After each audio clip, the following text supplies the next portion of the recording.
Hello, আসসালামু আলাইকুম হাবিবিস, কি অবস্থা সবার?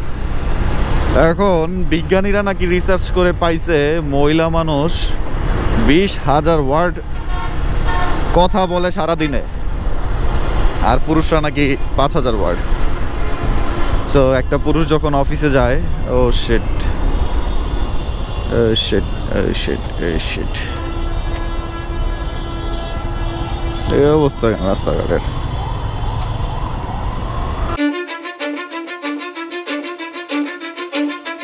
Cause I don't give a fuck what you say. Yeah, I'ma do shit my way. So you can go kick rocks, I'ma stack bricks up, build what I want.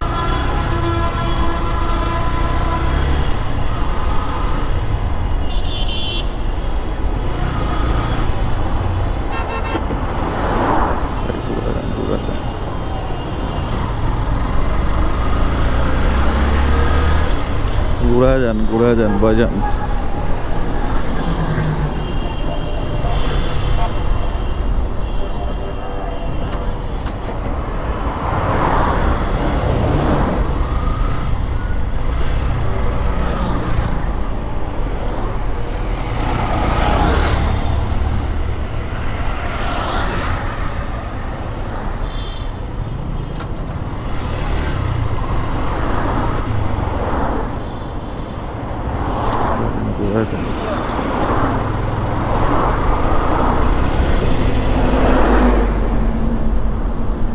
পুরা jam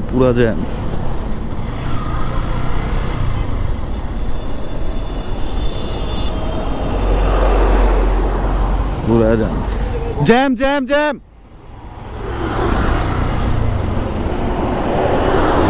ঘুরা যান।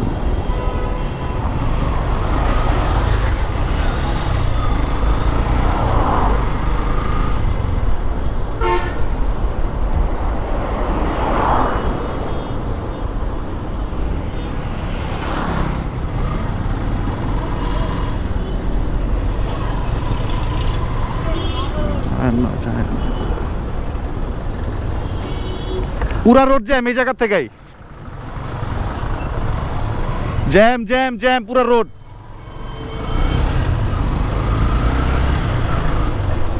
বস যায় না, পুরা যান।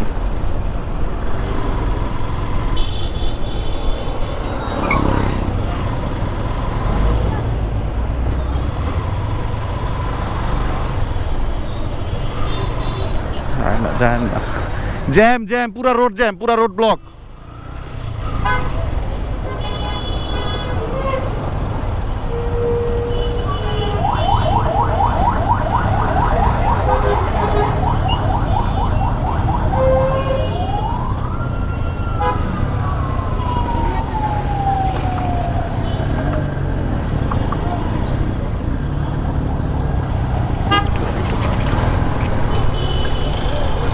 পুরা রোড ব্লক, পুরা road block.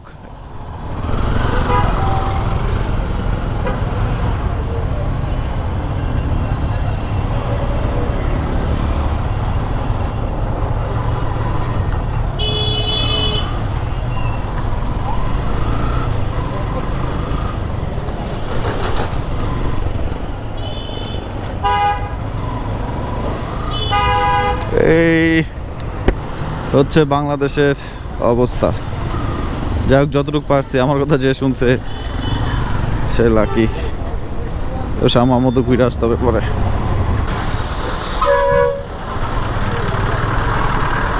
আচ্ছা, যেটা বলতে নিছিলাম সেটা হইলো,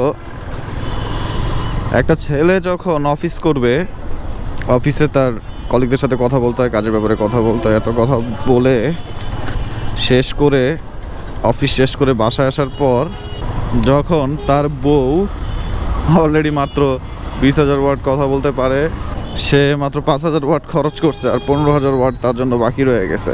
ব্যাপারটা হয়েছে কি, যে হাজব্যান্ড আসার পরে তখন বউ, হাজব্যান্ডের তো কোনো ওয়াট বাকি নাই, ওয়াইফ তার বাকি ওয়াটগুলো হাজব্যান্ডের সাথে শেয়ার করতে থাকে। আর যখনই হাজব্যান্ড ওই ওয়াটগুলার বিপরীতে কোনো কথা বলতে পারে না, বা এত স্ট্রেস গেছে সারাদিনে, ওই স্ট্রেসের বিপরীতে কোনো কথা বলতে চায় না, তখন তাদের মধ্যে একটা ক্ল্যাশের সৃষ্টি হয়।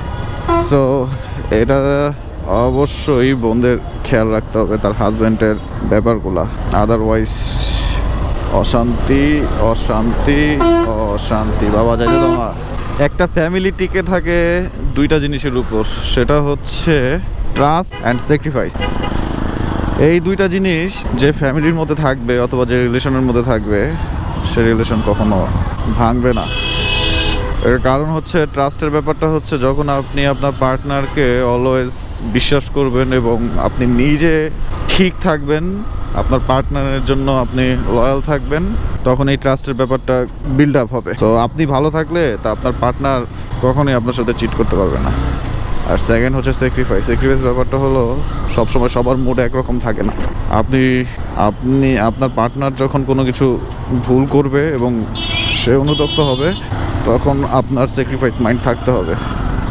অথবা আপনি কোনো সিরিয়াস কিছুতে আছেন, আপনার ওয়াইফের সেটা বুঝতে হবে অথবা আপনার পার্টনারের সেটা বুঝতে হবে এবং আপনাকে ক্ষমা সুলভ দৃষ্টিতে দেখতে হবে।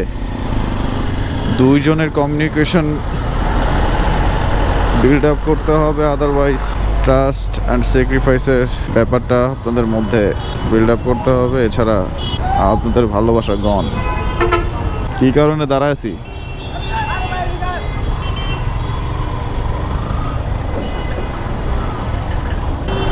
বুঝলাম না, কোনো সার্জেন্ট নাই, কিছু নাই, সবাই এত লয়াল ভাবে কেন দাঁড়ায় ছিল?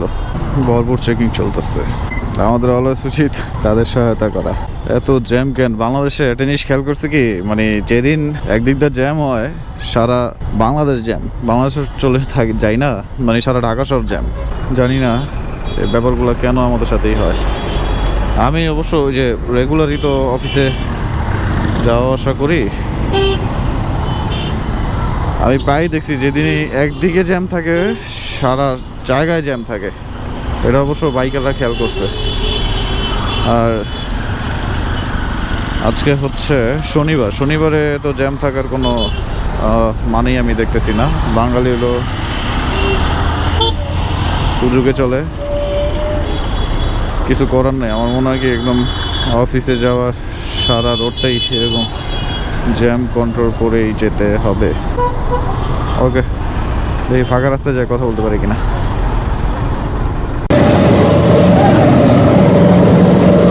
ভাই এই হচ্ছে জ্যামের কারণ, রোডে গাড়ি নষ্ট হয়ে গেছে। মানে ঢাকা শহরের এই অল্প কয়েকদিনের এই যে অবরোধে হরতালের কারণে মানে একটা বদভ্যাস হয়ে গেছিল, পুরো রাস্তা ফাঁকা পাইছি। তো আজকে জ্যামটা অনেকদিন পরে জ্যাম পাওয়ার কারণে নিজের কাছে বিরক্ত লাগতেছিল। শালার বাইক নিয়ে বলে এরকম জ্যামে পয়সা রাখতে হয়, এটা ভুলে গেছিলাম যে এটা তো আমাদের রেগুলার দেখতে হয়।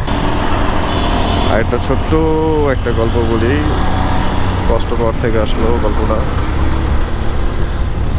এক লোহা, মানে একটা লোহা আর স্বর্ণের টুকরার কথোপকথন। স্বর্ণের টুকরা লোহাকে জিজ্ঞেস করতেছে, আচ্ছা ভাই, মানে আমারও তো পিটায় পিটায় একটা পজিশনে আনে বা একটা শেপে আনে, আমি তো তোর মতো এত চিল্লাই না, তুই তোরে শেপে আনার সময় বা তোরে মানে পিটানোর সময় তুই এত চিল্লাস কেন বা এত আওয়াজ করস কেন? তখন লোহা বলল যে তোরে যে মারা হয় ওটা হচ্ছে লোহার হাতুড়ি দিয়ে, সো লোহার হাতুড়ির সাথে তোর কোনো সম্পর্ক নাই। আর আমাকে যখন শেপে আনার জন্য পিটানো হয় তখনও আমাকে পিটায় লোহার হাতুড়ি দিয়ে। সো আমার কষ্টটা ওই জায়গায় যে আমার গোত্রের লোক, আমার আপন কেউ যদি আমারে কষ্ট দেয় তখন ওটা সহ্য করার মতো। কথা হচ্ছে যে ব্যাপারটা রিয়েলি অনেক কষ্টদায়ক। যখন দেখবেন আপনার আপন কেউ আপনাকে কষ্ট দিচ্ছে না, তখন ওটা আপনি নিতে পারবেন। আর আপনার অপরিচিত বা পর কেউ আপনাকে কষ্ট দিচ্ছেন, আপনি আইসা উড়াই দিতে পারবেন, কিন্তু নিজের মানুষ কষ্ট দিল এটা আপনার মাথায়, মনে এবং শরীরে সব জায়গায় ইফেক্ট করবে। সো এরকম মানুষের থেকে সাবধান, যে মানুষ আপন হয়েও পরের মতো কাজ করে, দরকার নেই। এরকম মানুষের সাথে সম্পর্ক রাখার কোনোই দরকার নাই। শান্তিতে থাকবেন, সুখে থাকবেন। বাইরে ভাই ইয়েলো সার্জেন্ট, এটা কি পিঙ্ক কালার সার্জেন্ট, ভরপুরটা হট চলতেছে আজকে। এখন কথা হলো যে আপন মানুষের থেকে একটু সতর্কতার সহিতই চলাফেরা করা উচিত, কারণ তাদের একটু কষ্ট আপনাকে অনেক কষ্ট দিয়ে দিবে। ওই যে একটা গান আছে না, পর মানুষের দুঃখ দিলে দুঃখ মনে হয় না, আপন মানুষ দুঃখ দিলে মেনে নেওয়া যায় না, ব্যাপারটা এইটাই। ওমা লেগে গিয়েছি একটুখানি। আজকে হইতে পারে দিনটাই খারাপ। আর এখন বাজে হচ্ছে দুপুর 1-1:30 মতো। তো এই সময় এত জ্যাম কাম্য না। জীবনে চলার পথে সাকসেস আসবেই যদি ওই জিনিসটার পিছনে লেগে থাকা যায়, আর সেটা যদি তোমার প্যাশন হয়ে থাকে বা তোমার শখ হয়ে থাকে তার কথাই নেই।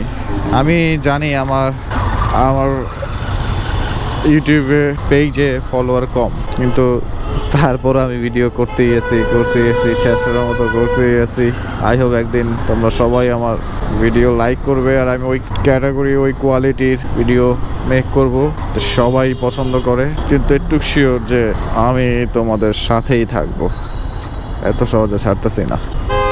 আজকে রাস্তাঘাটের এত বাজে অবস্থা যে আমি মানে কোনো ফাঁকা রাস্তা পাই যে তোমাদের সাথে একটু কথা বলবো এই সুযোগটাও আমার হচ্ছে না। আই হোপ ভিডিওটা মনে হয় আর কন্টিনিউ না করাই উচিত। আমার সাথে এতক্ষণ ধৈর্য ধরে থাকার জন্য ধন্যবাদ।